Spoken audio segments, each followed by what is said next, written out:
Bismillahirrahmanirrahim. Gimana kopi bantreknya? Sudah masuk? Masuk.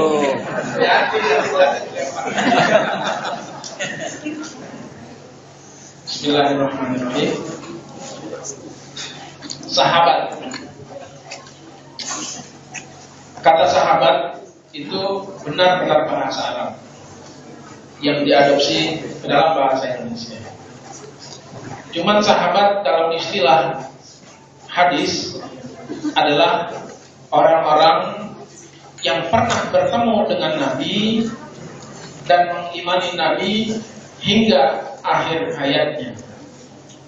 Jadi kalau ada seseorang yang gak pernah melihat Nabi tapi beriman, itu tidak disebut sahabat. Ada lagi seseorang yang melihat Nabi tapi tidak beriman. Apakah disebut sahabat? Tidak. Jadi sahabat syaratnya dia bertemu Nabi dan beriman kepada Nabi. Kalau sudah disebutkan sahabat, berarti orang itu beriman atau tidak? Meskipun sudah beriman, Nabi tetap mentalkin mereka. Jangan katakan, oh kan saya sudah Islam, masa saya harus Islam lagi? Sahabat juga digituin sama Nabi. Sahabat juga ditalkin oleh Nabi. Wa kana Nabi sallallahu alaihi wasallam Nabi yulaqinu mentalkin hadhil kalimah at-thayyibah, mentalkinkan kalimat thayyibah la ilaha illallah ini di sahabat kepada para sahabat. Litasfiyati qulubihim. Untuk apa? Tasfiyah qulub, supaya hati mereka bersih. Wa tazkiyati nufusihim, supaya jiwanya bersih. Dan selanjutnya yang susah ini, tugas yang susah. Kalau seorang memberikan materi ceramah tentang kebersihan qalbu, it's okay. Tentang tazkiyatun nafas, it's okay. Tapi yang susah ini, wa isalihim ilal hadratil ilahiyah was sa'adah al-qudsiyah, mengantarkan seseorang itu ke hadirat Allah, itu yang susah. Jadi tujuan Nabi mentalkin sahabat bukan mengislamkan sahabat lagi, bukan. Loh, saya sudah Islam, kenapa harus talkin lagi? Kenapa harus mengucap la ilaha illallah lagi?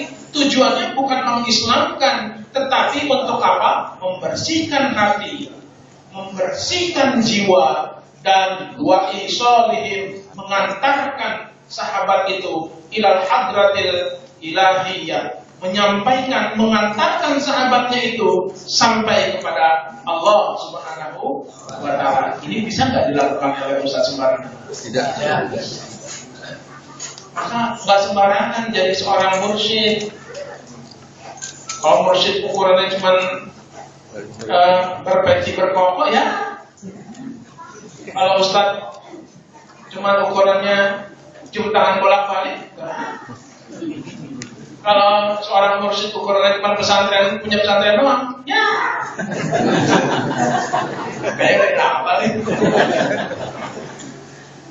Tugas yang paling berat seorang mursyid, warisan, pewaris para nabi, bisa nggak nganterin muridnya? Maaf loh, sudah banyak testimoni kejadian-kejadian ikhwan-ikhwan yang meninggal. Tahu-tahu ada seseorang yang melihat abah ada di situ. Itu banyak. Salah satunya di Cileng situ ada.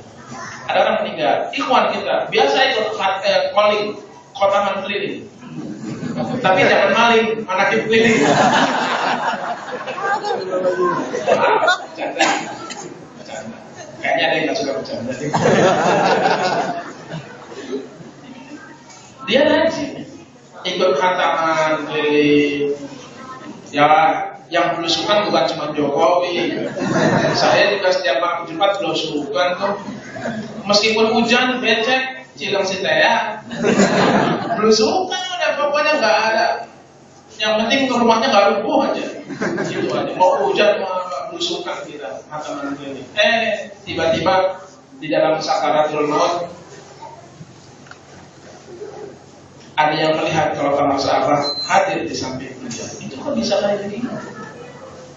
Inilah yang disebut dengan wa'i sholihim, mengantarkan sahabat-sahabat semua ila hadratil ilahiyah was-sa'adah al-qudsiyah, dan sebuah kebahagiaan yang kudsi. Kudsi itu bukan malam kudusnya orang Kristen. Roh kudsi. Berarti tarekat ini ngikutin Kristen nih. Kenapa? Ada kata-kata kudusinya juga. Malam kudus banyak kardus tikus. Ya kan banyak kardus yang bekas kue-kue gitu. Sudahlah. Kata-kata kudus itu bahasa Arab.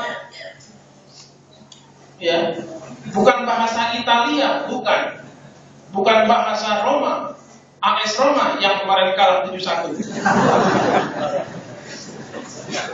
Kalahnya sama apa? Bayern Munchen. Ingat tak? Nyambung? Wafatil Isal. Ya, saudara sekalian yang senantiasa dirahmati oleh Allah, kata-kata kudus itu bahasa Arab. Qudsiyah itu istilah sufi sejak zaman dulu. Jadi jangan katakan, kan ada unsur Kristennya, tarekat itu kenapa? Ada kata-kata kudusnya. Enggak. Subuhum kudus itu ada. Rabbuna warabbul malaikati warabbul. Itu ada. Kata-kata kudus cetek banget sih. Ya. Cetek banget sih kalau kata-kata kudus dianggap sebagai kata-kata Kristen. Terlalu cetek. Makanya belajar. Oke. Jadi apa manfaat dari talqin setelah kita menjadi muslim? Yang pertama adalah mensucikan hati, mensucikan jiwa. Yang terakhir mengantarkan ilal hadratil ilahi. Apa fadilah lain? Kata malaikat Jibril, aku nggak pernah menurunkan wahyu yang paling berat kecuali wahyu yang di dalamnya ada la ilaha illallah. Lihat aja rukun Islam itu yang pertama apa? Syahadat itu intinya apa? Iya, intinya zikir itu. Bolehlah katakan bahwa rukun Islam ada 5. 1, zikir. Ya bisa cuma syahadat doang. Kalau syahadat kan pas kawinan doang. Iya. Coba aja Rabi Ahmad sama anak kita. Baca syahadatnya kan? Iya. Maka rukun Islam yang pertama adalah syahadat. Di dalam syahadat itu adalah zikir. Selanjutnya baru sholat. Gimana sholat mau khusyuk? Zikirnya jarang. Gimana dia mau zakat dengan sesuatu yang lebih semangat zakat yang kuat kalau zikirnya kurang? Gimana hajinya mau mabrur? Gak kenal Tuhan, yang dikenal Ka'bah. Kamu gak nangis Ka'bah? Gede. Gitu kan? Jadi malaikat Jibril mengakui, aku tidak menurunkan sebuah kalimat, sebuah wahyu yang lebih besar, yang lebih agung daripada kalimat la ilaha illallah wa biha qamatis samawati wal ardh. Langit, bumi, pegunungan, pohon, lautan, daratan, semuanya ada. Itu karena didasari oleh la ilaha illallah. Yang namanya orang yang terkenal itu punya nama yang banyak. Kalimat thayyibah itu bukan cuma berarti satu kata saja. Kalimat la ilaha illallah namanya bukan cuma kalimat thayyibah saja, tapi kalimat najat. Sholatan tunjina, kalimat keselamatan, kalimat yang tinggi, kalimat tauhid, kalimat ikhlas, kalimat takwa, kalimat dakwah. Urwatul wuthqa, famanul jannah.